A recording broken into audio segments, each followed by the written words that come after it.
wabarakatuh. Waalaikumsalam warahmatullahi Waalaikumsalam wabarakatuh. warahmatullahi wabarakatuh. Sudah kelihatan ya Bu slide saya atau perlu di F5 kan? F5, Pak. 5.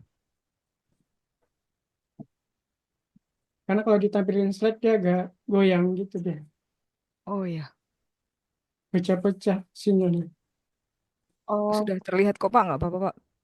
ya udah, Pak. Mm, Aman. Yang penting jangan F1.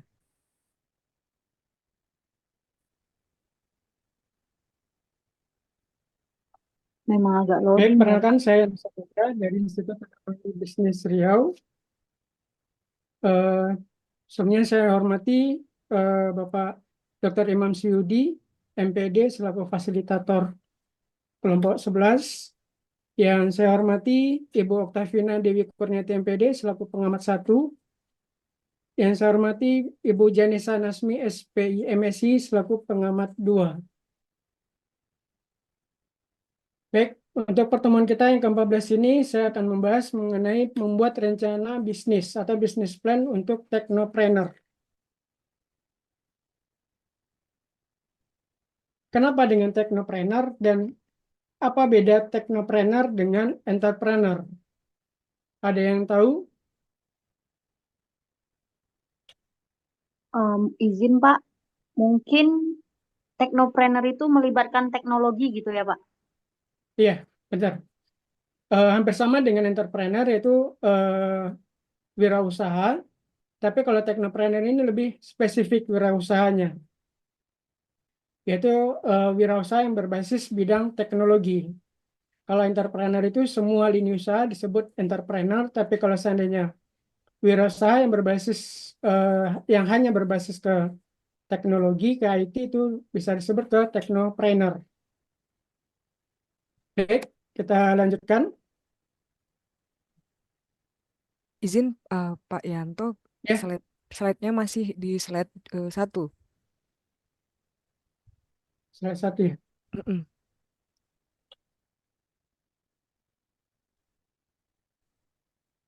Ini karena jaringan di tempat saya agak kurang bagus ini.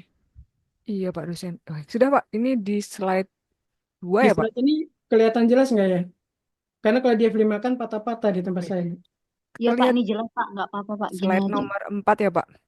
Iya, Bisnis penuh mimpi ya, Pak? iya. Ya.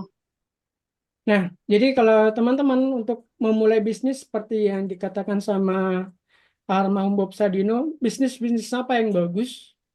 Mungkin dari sini teman-teman pernah mendengar quote dari almarhum Bob Sadino. Ada yang masih ingat? Bisnis yang dijalankan, Pak. Ya, benar. Bisnis yang dijalankan, bukan bisnis yang ditanyakan apa yang bagus.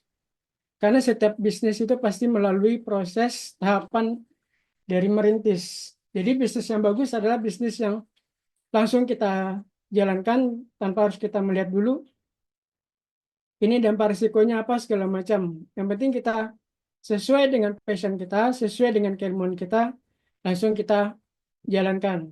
Jangan memulai bisnis yang kita tidak tahu eh, proses dan tahapannya. Jadi sekarang ini banyak proses bisnis-bisnis yang latah. Salah satunya bisnis laundry, di mana mungkin kita bisa melihat di lingkungan kita itu, teman-teman bisa melihat setiap keluar masuk gang itu kiri kanan banyak bisnis laundry. Nah, tetapi juga banyak kita lihat sebulan atau 2 bulan setelah itu atau setahun setelah itu kita lihat, wah udah nggak buka lagi nih laundrynya gitu loh. Karena banyak orang buka laundry, kita pun juga ikutan buka. Ternyata kita tidak memiliki eh, manajemen pengelolaannya, terus ya udah kita tutup. Jadi di sini ada beberapa penyebab kegagalannya itu pertama tidak membuat perencanaan usaha. Oke, yang berikutnya adalah sebelum kita mengawali proses bisnis kita itu, kita harus membuat bisnis plan-nya dulu. Yang kedua, dokumen tertulis yang menggambarkan secara sistematis suatu bisnis dan usaha yang akan dijalankan. Jadi kita harus membuat dulu rancangan-rancangan usaha apa yang kita buat dan biaya-biaya yang kita butuhkan. Tentu inventaris-inventaris yang akan kita beli juga terus harus kita persiapkan juga. Jangan sampai nanti modal kita minus karena terlalu banyak fokus pada desain interior, kita minim modal untuk eh, membeli alat baku yang kita jual. Terus yang ketiga manfaat. Kita juga harus mempertimbangkan kelayakan usaha yang akan kita buat.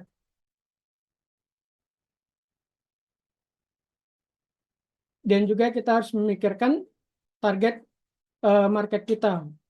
Apakah kita sasarannya ini masyarakat kalangan kelas bawah, menengah atau kalangan kelas atas, atau dari aspek usia pun juga kita harus perhatikan karena lokasi usaha juga menentukan.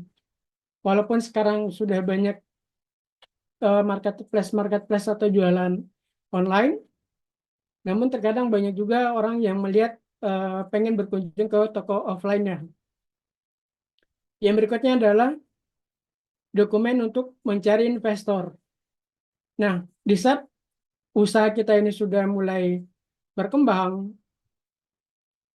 dan kita ada keinginan untuk mengembangkan usaha kita dengan membuka cabang atau membuka franchise, tentu kita harus menyiapkan dokumen-dokumennya untuk menarik investor yang baru. Baik itu perjanjian-perjanjiannya dan keuntungan-keuntungan yang bisa kita berikan kepada investor. Terus yang berikutnya adalah sebagai pedoman arah bisnis. Agar kita tetap fokus pada bisnis yang akan kita jalankan nanti, jadi tidak melenceng. Karena ada beberapa pengusaha yang sudah buka bisnis laundry misalnya, habis itu dia buka bisnis yang lain, misalnya bisnis drilling, terus bisnis yang lain, jadi dia tidak terfokus pada satu bisnis. Alhasil bisnis yang ini menjadi kacau karena dia tidak bisa fokus lagi pada bisnis yang satu. Nah, yang berikutnya kita harus membuat agenda dari dan pemahaman bisnis plan dan membuat bisnis plan sederhana. Nah, berikut ini adalah tampilan format bisnis plan yang sangat sederhana, yang mana kata lainnya adalah proposal bisnis. Tentunya kita membuat proposal bisnis ini harus ada latar belakang, bagaimana kita apa yang membuat kita untuk menjalankan bisnis tersebut, latar belakangnya apa, kebutuhan pasarnya bagaimana, di situ juga harus kita jelaskan. Terus konsep bisnis kita ini yang mau kita jalankan bagaimana, dasar ide dan peluang usahanya juga harus kita jabarkan. Terus nama produk yang akan kita tawarkan, keunggulan atau keunikan produk, dan susunan organisasinya. Dan agar usaha kita ini dilirik sama orang lain, tentu konsep bisnis yang kita siapkan ini harus bersifat unik. Karena tentu item bisnis kita banyak juga yang dibuka oleh orang lain, tetapi kalau seandainya kita tidak memiliki keunikan dalam bisnis yang kita buat, yang kita jalankan, tentu sama aja dengan bisnis yang lain. Salah satunya yaitu bisnis yang sangat berkembang yang menjamur di lingkungan kita itu laundry. Itu rata-rata hampir sama laundry kiloannya. Jadi di kota-kota besar itu atau di tempat-tempat wisata, sekarang bisnis laundry itu sudah memiliki keunikan tersendiri. Yang pertama itu adalah, ada yang tahu, teman-teman? Mungkin di sekitar teman-teman ada yang melihat konsep laundry-nya yang unik lain daripada yang lain. Laundry coin, Pak. Self Iya, service. self service ya Bu ya. Iya, Pak. Eh, yang lain di tempat-tempat wisata biasanya ini.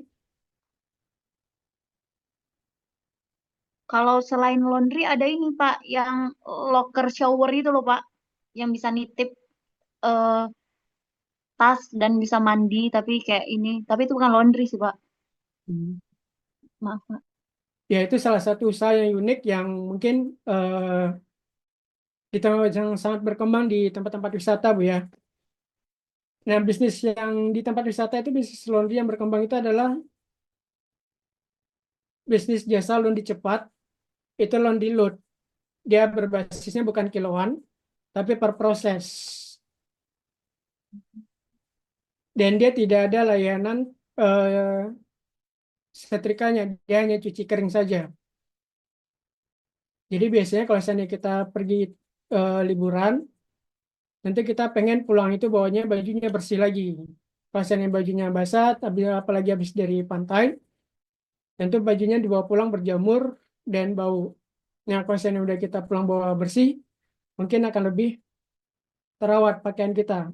Nah, kenapa laundry di tempat-tempat wisata itu tidak menyediakan setrika? Karena biasanya kalau seandainya untuk wisatawan itu, kalau seandainya baju udah masuk ke dalam packingan, dalam tas, bajunya tentu akan lusuh lagi. Nyampe di rumah, pada saat baju itu dipakai, biasanya disetrika ulang lagi. Jadi mubazir. Maka akan lebih efisien dan ekonomis kalau seandainya hanya sekedar cuci kering saja. Dan terkadang ada beberapa laundry yang sudah paham tekniknya, mereka menggunakan cuci kering itu, tetapi bajunya itu sudah licin. Jadi tidak perlu disetrika lagi, sudah licin bajunya. Biasanya itu operator-operator laundry yang sudah paham tekniknya. Jadi memang murni tanpa disetrika. Dan format berikutnya dalam proposal bisnis atau bisnis plan kita adalah analisis pemasaran. Ini sangat penting sekali kita untuk mengetahui target market kita itu seperti apa, gambaran umum pasar kita, terus permintaan pasarnya bagaimana. Dan kita juga harus lihat kondisi ekonomi lingkungan untuk kita bisa menentukan harga jual kita. Nah, untuk menentukan harga jual tentu kita juga harus melihat target market kita. Kalau seandainya jualan makanan, target market kita misalnya anak-anak SD atau anak sekolah, tentu uang sakunya sangat terbatas. Nah, begitu juga dengan jasa laundry. Kalau seandainya kita bukanya di usaha itu di dekat komplek kampus, kos-kosan, tentu harganya juga harga kos-kosan. Nah, kita lihat lagi permintaan pasarnya. Kalau seandainya kita buka usaha laundry di sana, lingkungan kos-kosan, lingkungan kampus yang banyak nakos, tapi situ juga sudah banyak, kita harus analisa lagi permintaan pasar yang dibutuhkan di daerah sana itu. Kalau seandainya kita mau buka usaha yang sama juga, sementara usaha laundrynya sudah menjamur, kita harus analisa lagi permintaan yang unik di sini itu apa gitu loh. Nah, biasanya di daerah-daerah kampus itu mereka mencari harga yang paling ekonomis. Yang seperti yang Bu Carla bilang tadi itu laundry self service, laundry load. Nah, itu biasanya mereka tidak menggunakan jasa kiloan, tapi tarifnya per sekali putaran satu mesin. Itu jauh lebih murah. Dan itu tidak disetrika juga, kadang mereka mengambil setrika sendiri. Adapun tantangan untuk anak-anak kos ini adalah pakaian yang basah ketika dijemur karena hujan. Kelupaan ngangkat jemuran. Atau kalau seandainya kelamaan dijemur, bajunya jadi bau apek karena tidak kering-kering. Yang berikutnya adalah kita juga bisa kita harus menjabarkan analisis produksinya, uraian ciri produk dan kegunaan produk. Kalau seandainya kita membuka usaha makanan, makanan apa yang kita olah, yang kita pasarkan, dan target marketnya, terus proses produksinya itu seperti apa, bahan-bahan bakunya yang kita gunakan, apakah terjaga, dan kapasitas produksi juga harus kita perhatikan agar kita tahu batasan kita sampai di mana. Jangan sampai biasanya kita kalau seandainya sudah mulai banyak orderan, kita main terima, terus kita tidak sadar dengan keterbatasan SDM kita. Alhasil kita mengecewakan konsumen. Jadi kita juga harus paham dengan keterbatasan kita dan produksi kita juga harus kita batasi sesuai dengan keterbatasan kita. Jangan asal kita menerima orderan, tetapi pada saat hari H, si pelanggan kecewa karena orderannya belum selesai. Nah, ini dari berbagai lini usaha banyak kejadian seperti ini ya. Jasa makeup juga seperti itu, main terima orderan, ternyata jadwal yang sama, bentrok mendapat 3 sampai 4 orderan di jam yang sama. Otomatis ada beberapa yang di cancel. Atau jasa catering juga terlalu overload, sambil semangatnya menerima semua orderan, akhirnya overload jadi tidak terkerjakan. Atau kualitasnya juga tidak terjaga saat cepat selesai, jadi kualitas makanan pun juga terjaga, hasil pelanggan jadi kecewa dan itu akan mengancam keterberlangsungan usaha kita. Dan usaha laundry pun juga seperti itu. Jika seandainya kapasitas mesin dan karyawan kita sudah eh, melewati batas, kita akan lebih baik untuk menolak orderan yang masuk. Jangan sampai menerima lagi, karena takutnya nanti tidak akan terkejar dan si pelanggan nanti tidak bisa menggunakan baju yang harus dipakai pada saat hari itu. Yang ada pelanggan kecewa. Nah, di saat kita membuka sebagai wirausaha, kita harus menghindari pelanggan yang kecewa. Karena ibarat kata pepatah, pelanggan yang kecewa memiliki teman yang jauh lebih banyak ketimbang pelanggan yang puas. Ada yang tahu maksud dari peribahasa tersebut? Ada teman-teman yang bisa menjelaskan maksud dari kata-kata pelanggan yang kecewa memiliki teman yang jauh lebih banyak dari pelanggan yang puas. Izin, Pak. Silakan, Pak. Ya. Saudara Okta. Oh ya, terima kasih Bapak atas kesempatannya. Biasanya itu kan kita kalau puas terhadap suatu apa tidak puas itu kita langsung keluar-keluar bilang ke teman-teman atau ke tetangga atau bahkan kalau sekarang tuh videoin gitu ya Pak ya, pelayanan yang tidak menyenangkan akhirnya itu akan menjadi viral dan membawa banyak sekali orang yang nggak suka jadinya sama usaha kita. Sedangkan kadang-kadang kita suka lupa ya kalau puas nggak kasih bintang 5. Misalnya untuk Grab driver aja kita males ngasih bintang 5 padahal tinggal klik gitu Bapak. Terima kasih. Iya, baik, sangat bagus sekali pendapatnya Saudara Okta. Jadi itu yang kita harus psikologis pelanggan itu kita harus harus mengenali seperti yang dijabarkan sama Saudara Okta tadi, bahwa pelanggan yang tidak puas itu memiliki teman yang jauh lebih banyak, kenal pun tidak kenal pun dia dengan orang itu pasti dia akan keluar-keluar. Seperti tadi yang dijelaskan sama Saudara Okta, dia keluar-keluarnya mungkin dari tidak mulut tapi dari media sosialnya. Apalagi sekarang sedikit main viral kan, main rekam, main upload tanpa kita tahu dulu kronologisnya seperti apa.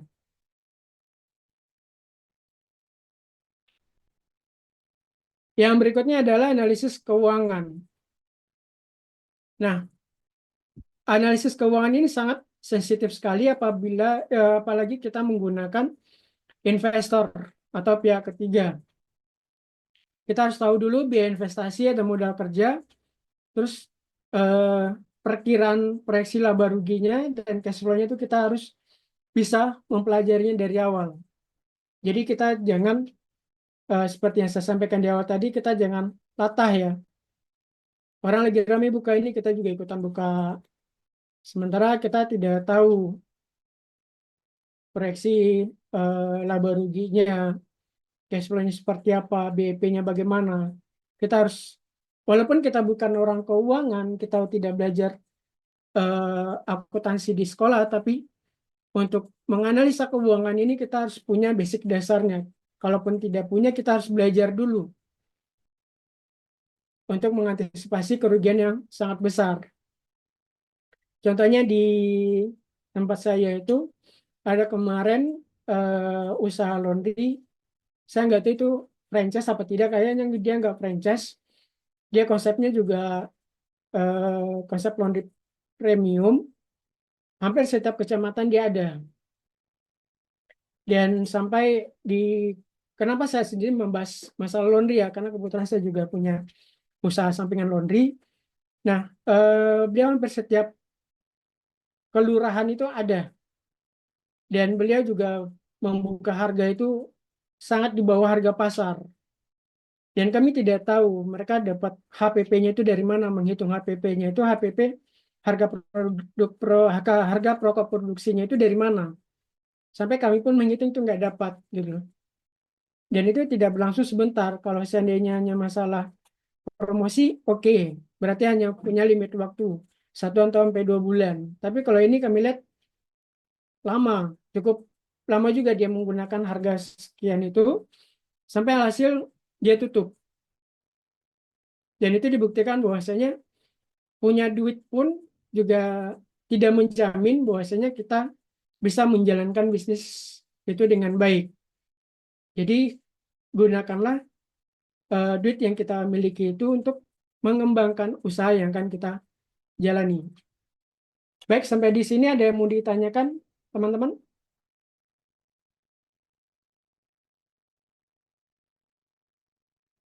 Cukup. Bisa kita lanjut? Ya, Lanjut, Pak. Nah, jadi di sini juga sudah kita bahas ya sedikit mengenai latar belakang. Kita harus jelaskan dulu latar belakang kita untuk membuka usaha itu seperti apa, terus pemilihan usaha produknya seperti apa, dan tujuan usaha kita itu kita tuangkan dalam proposal atau bisnis plan kita. Terus yang berikutnya konsep bisnis kita tadi juga udah dijelaskan. Nah, di sini kita tadi ada membahas masalah konsep usaha yang bersifat unik. Tapi tadi yang dibilang sama Bu Karla, itu ada penitipan loker, usaha jasa penitipan loker ya Bu ya. Nah, Ya, Pak. di situ juga bisa kita sisipkan berbasis teknologinya. Nah, sekarang ini ada usaha laundry yang berbasis teknologi di mana mesinnya itu berputar secara otomatis jika kita sudah membeli koinnya sama petugas kasir. Jadi kita self service, kita mencuci sendiri, tetapi tidak menekan tombol-tombol yang ada di mesin, yang ada pada mesin cucinya, tetapi kita cukup menggunakan tap pada QR code-nya. Nah, di sini kita harus pahamin juga konsep berbisnis menggunakan teknologi itu. Keuntungan untuk kita apa, dan tentu investasinya juga kita persiapkan. Nah, kita juga harus bisa memilah modal usaha kita, nilai investasi kita untuk teknologinya dengan karyawan yang kita bayar. Biasanya kalau saya usaha yang sudah berbasis teknologi, itu biasanya resikonya meminimalisir tenaga kerja. Mungkin minusnya adalah daya serap tenaga kerja jadi berkurang, tetapi plusnya kita tidak perlu banyak pengeluaran untuk menggaji orang. Jadi ROI-nya atau return of investment-nya kita cepat untuk balik modalnya. Cuman untuk di awal kita mungkin banyak nanam invest di perlengkapan-perlengkapan teknologi yang akan kita gunakan. Berikutnya yang pertama itu basis nanoteknologi, yaitu ilmu yang pelajari dan merekayasa materi pada skala 1 hingga 100 nanometer sehingga terjadi fenomena unik dan sifat yang baru. Nah, contohnya adalah di sini produk-produk yang mungkin kita tidak asing ya. Ada produk kecantikan yaitu nanospray, tinta, sabun. Untuk obat-obatan juga sudah banyak sekarang.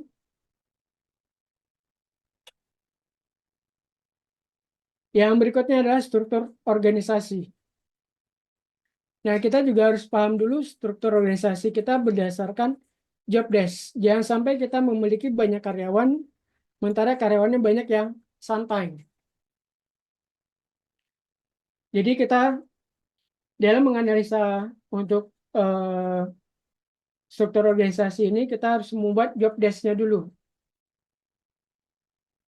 Atau ada yang namanya workshop analis. Workshop analisnya ini kita harus tahu dulu untuk bagian pemasarannya ini, bagian kerjanya apa-apa aja. Misalnya untuk memasarkan produk kita, dia pasarkannya kemana-mana, berapa jam waktu yang dibutuhkan dalam 1 hari. Jika 1 hari itu dia keteteran, berarti kita butuh tenaga kerja berapa orang. Dan begitu juga bagian produksi. Target kita untuk memproduksi itu berapa? Mungkin di hari-hari tertentu, di misalnya kalau di bisnis laundry itu di Sabtu Minggu, itu biasanya itu overload dari hari Jumat itu udah masuk, biasanya itu overload. Dan itu bisa kita gunakan tenaga freelance atau tenaga harian. Nah, di usaha catering makanan itu biasanya di hari Senin sampai hari Jumat, hari Kamis itu biasanya juga overload. Kalau weekend itu jarang, karena rata-rata udah pada libur. Begitu juga di bagian keuangan. Kita butuh tenaga berapa orang.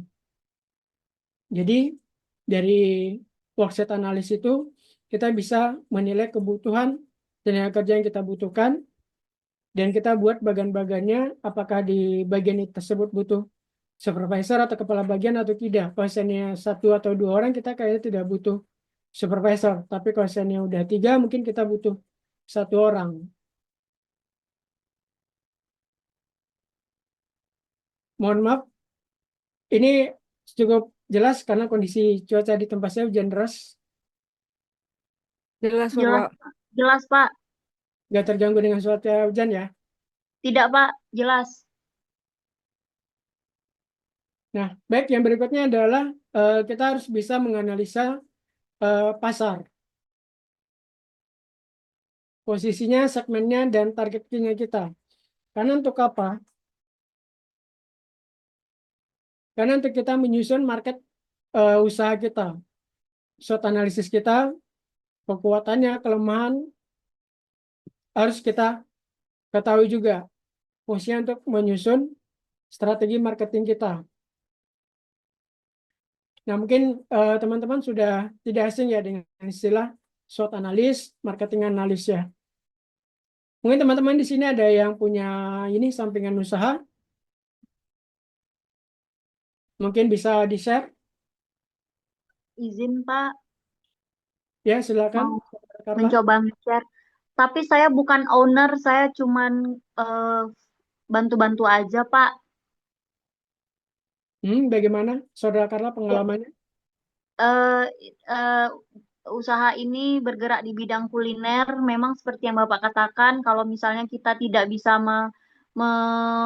memplotingkan karyawan dengan tepat, itu bisa-bisa kita kayak over hire gitu ya Pak. Sementara job desk-nya juga nggak mencukup, nggak sepadat dengan gajinya gitu Pak. Jadi di lapangan yang terjadi sih seperti itu Pak. Karena kan memang permintaan eh, untuk usaha kuliner ini eh, tidak stabil ya Pak. Kadang kadang ada momentum dia banyak, kadang ada momentum dia ya sangat kosong gitu. Jadi ketika kosong itu karyawannya juga nggak produktif gitu Pak. Itu sih Pak yang bisa saya share. Terima kasih Pak. Baik, makasih Bu, Saudara Carla. Mungkin teman-teman yang lain ada yang bisa nambahkan?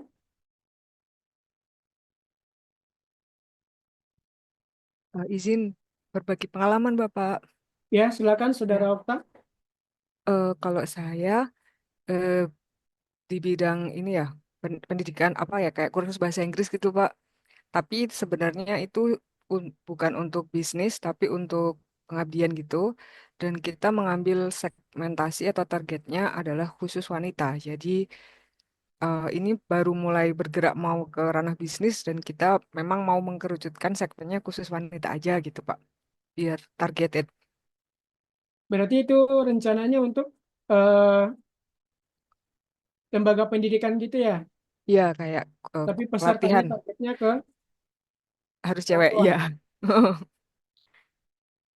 Nah, di sini dari kasusnya Saudari Okta udah jelas ya. Marketing plan-nya itu, target pasarnya udah jelas dari gender, udah dipisahkan.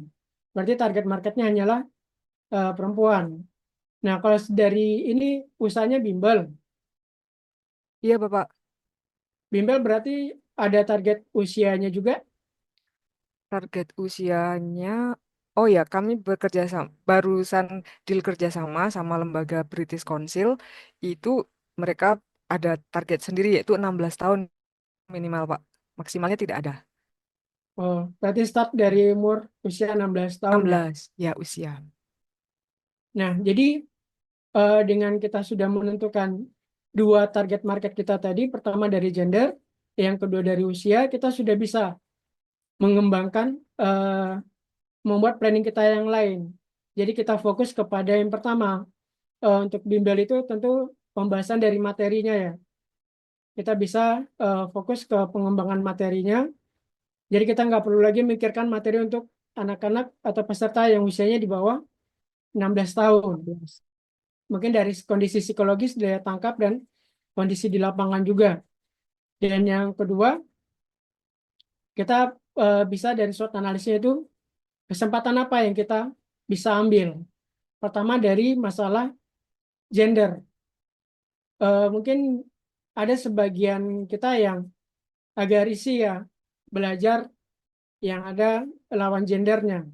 Mungkin lebih nyaman kalau seandainya satu kelas itu gendernya sama semua. Laki-laki sama semua, perempuan perempuan semua. Mungkin itu lebih menimbulkan kenyamanan. Dan yang pastinya juga keamanan dari peserta itu sendiri juga tentu harus kita perhatikan. Karena jarang, mungkin baru ini nih dari saudara Okta nih yang punya market plan-nya yang gender. Iya, Pak. Tapi itu juga di dalam company sendiri juga ada yang oh harusnya semua gender, ada dua kubu tapi ya kita mencoba untuk ini Pak kayaknya segmented lebih asik ya Pak. Iya, karena kalau seandainya pengalaman saya, kalau seandainya dari pasti ada bertentangan ya pro kontra kita ngambil gender yang kalau dari segi bisnis tentu dia mengambilnya ruang lingkupnya semua gender. Nanti akan diplot pada saat di dalam kelas dari usia tingkat level SD, SMP, SMA mungkin akan terplot pada saat pesertanya sudah ada. Terus juga kalau seandainya laki perempuan juga mungkin dipisahkan pada saat di dalam kelas. Tetapi yang dari studi kasusnya Saudari Okta dari awal sudah dijelaskan bahwasanya memang targetnya itu fokus kepada gender perempuan dan usianya di atas 16. Ini memiliki daya tarik sendiri. Kalau untuk pro kontra itu wajar, tetapi kita lebih bisa menentukan segmen pasar kita mengerucut. Jadi kita fokus kepada target market kita saja, jadi tidak ngambang. Itu sudah mulai jalan, Saudari Okta? Belum? Ya baru perencanaan apa MOU Bapak. Ya. Masih dalam tahap ini ya, perencanaan ya. Ya sudah akan peluncuran Pak. Terima kasih atas feedbacknya Pak dosen. Baik, mohon maaf. Ini kayaknya saya yang mendapat gangguan ini kurang jelas, saudara suaranya.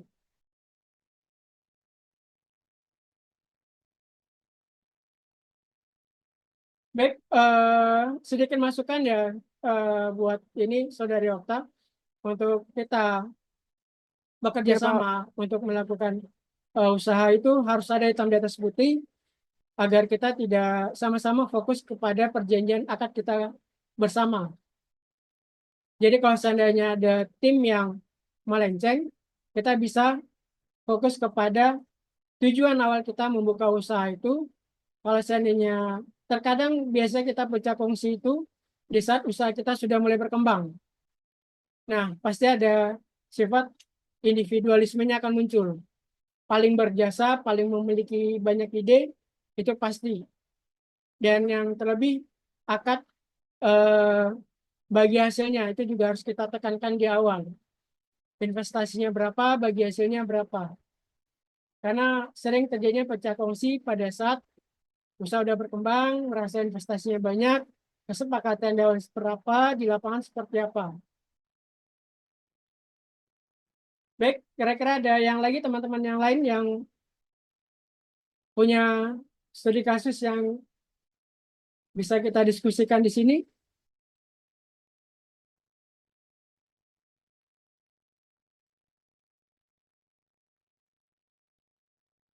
Oke, karena keterbatasan waktu, kita langsung kepada kesimpulan materi kita pada hari ini.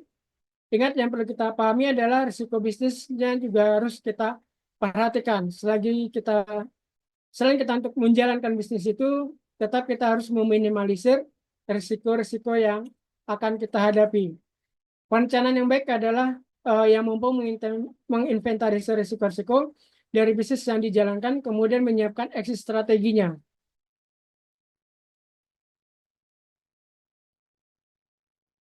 Baik, kesimpulan materi kita pada hari ini adalah kita harus memiliki visi misi, yaitu harus merumuskan tujuan jangka panjang dan arah strategis usaha kita yang akan kita kerjakan, dan kita harus memiliki analisa pasar. Kita harus memahami kebutuhan pasar, tren industri, dan segmen target untuk memastikan produk atau layanan sesuai dengan permintaan pasar kita. Yang berikutnya adalah produk atau layanan, kita harus menjelaskan keunikan atau keunggulan teknologi yang kita tawarkan serta manfaat dari kepada konsumen yang kita tawarkan. Selanjutnya adalah strategi pemasaran. Kita harus merencanakan bagaimana produk akan dikenalkan dan dijual, termasuk saluran distribusi, promosi, dan penetapan harganya. Jangan sampai kita buka usahanya itu di perumahan kelas menengah ke bawah, perumahan subsidi, tapi kita buka harganya itu harga yang di atas target mereka. Tentu peminat untuk belajar tempat kita akan sedikit. Yang berikutnya adalah membuat rencana bisnis, rencana operasional, mengatur proses produksi, manajemen sumber daya, dan operasional sehari-hari. Yang berikutnya manajemen tim, menentukan struktur organisasi dan peran masing-masing tim, yang bagian pemasaran siapa, bagian produksinya siapa, bagian administrasinya siapa. Dan rencana keuangan. Kita harus menyusun proyeksi pendapatan, pengeluaran, serta kebutuhan modal untuk memastikan kelayakan finansial. Dan keuangan ini juga kita harus pastikan kepada beberapa investor, keuangan mana yang boleh kita gunakan untuk kepentingan pribadi dan keuangan mana yang kita tidak boleh sama sekali untuk kita gunakan kepentingan pribadi. Jika untuk kepentingan pribadi kita gunakan, keuangan perusahaan kita gunakan untuk kepentingan pribadi, tentu harus ada akadnya, perjanjian apakah itu statusnya pinjam atau pembagian bonus di awal. Oke, untuk tugas pertemuan kita pada hari ini adalah buatlah kesimpulan hasil pertemuan hari ini dengan membuat soal plus jawabannya dengan berincian multiple choice sebanyak 5 soal dan esai sebanyak 5 soal. Kira-kira ada yang mau ditanyakan lagi? Baik, Pak. Cukup jelas. Baik, saya rasa sudah cukup jelas dan juga sudah cukup paham ya dengan tugas yang diberikan. Demikian pertemuan kita pada siang hari ini. Lebih dan kurangnya saya mohon maaf. Pertemuan kita tutup. Wabillahi taufiq wal hidayah. Wassalamualaikum warahmatullahi wabarakatuh. Waalaikumsalam Waalaikumsalam warahmatullahi warahmatullahi wabarakatuh. Wabarakatuh. Ya, izinkan saya yang diberi amanah untuk sebagai pengamat satu untuk Bapak Yanto Saputra dari Institut Teknologi Bisnis Riau. Yang pertama, selamat ya Pak, sudah melewati fase ini, sudah memberikan seminar ya, mini seminar kepada kita semua tentang bisnis, Pak. Baik, Bapak adalah keterampilan membuka dan menutup pembelajaran ya, Pak. Iya. Pada awal tadi Bapak ada quotes ya. Siapa yang tahu quotes dari Bob Sadino ya? Bagi yang sudah tahu itu sangat bagus. Bagi yang belum tahu itu akan memantik mereka atau memotivasi untuk oh iya siapa ya Bob Sadino? Kemudian mereka akan mungkin mencari dan seterusnya. Kemudian pertanyaan tadi membuka atau bedanya entrepreneur dan technopreneur seperti itu. Bapak juga sudah mengaitkan antara teori dengan kejadian di lapangan, fakta di lapangan, yaitu tentang bisnis laundry dan juga bisnis makeup tadi ya. Kemudian Bapak juga telah memberikan acuan yang akan dibahas dan step-stepnya sangat runtut sekali. Materinya juga sangat terorganisir dan sangat logis sekali ya. Alur-alurnya ada dengan bagan, diagram alur. Jadi kita sebagai mahasiswa juga yang tidak tahu bisnis jadi mudah memahami materi yang Bapak sampaikan. Kemudian Bapak juga membuat kaitan antar beberapa aspek, lalu juga eh, Bapak memberi feedback ya dan menghargai feedback dari mahasiswa misalnya, oh ya tadi yang bab ini yang pendapat dari Mbak Carla dan lain sebagainya. Jadi seperti merecall kembali feedback-feedback yang sudah sempat masuk itu sangat keren sekali Bapak. Dan di pembahasan tadi, Wells tadi ada case tadi ya, sangat menarik sekali.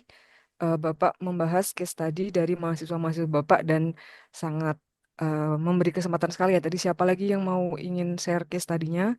Itu seperti kayak klinik bisnis, itu suatu contoh yang bagus ya, role model untuk mahasiswa Bapak.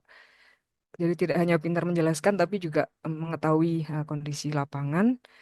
Dan juga untuk bagian menutup, kesimpulannya sangat jelas sekali. Dan juga sudah ada follow up ya, atau tindak lanjut setelah kelas tadi disuruh membuat soal yang dikumpulkan. Seperti itu Bapak. Dan ini yang pepatah ya tadi ya, yang pepatah itu sangat keren sekali. Itu kayak memberi jangkar buat mahasiswa. Jadi mungkin selepas meeting kali ini mahasiswa yang mungkin nggak begitu fokus tapi masih ingat pepatah itu mungkin akan udah dapat saripati ilmu yang diberikan. Terima kasih, Kompor Gas. Terima kasih, Boka.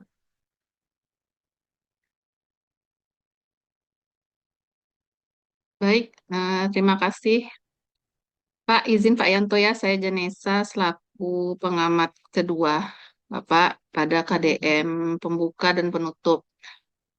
Terima kasih sekali nih Pak untuk materi pada hari ini bisa membuka sedikit mata kami untuk yang mau berwirausaha, apa saja langkah-langkah yang sebaiknya kita ambil dan apa saja risiko yang kita ambil ketika akan membuka suatu usaha. Eh, untuk pembukanya juga sudah sangat bagus ya Pak. Ada pembukanya menyapa para audiens yang ada di sini, lalu pembukanya menyapa audiens yang ada di sini. Untuk kalau tidak salah saya tadi saya ke toilet ya. Mungkin apakah ada absensi atau enggak saya kurang paham juga tadi karena saya ke toilet. Kalau lupa mungkin nanti bisa ditambahkan untuk absen para audiensnya atau mahasiswanya. Eh, Sama pembukanya mungkin nantinya menampilkan garis besar apa saja yang mau dibahas pada pertemuan ini.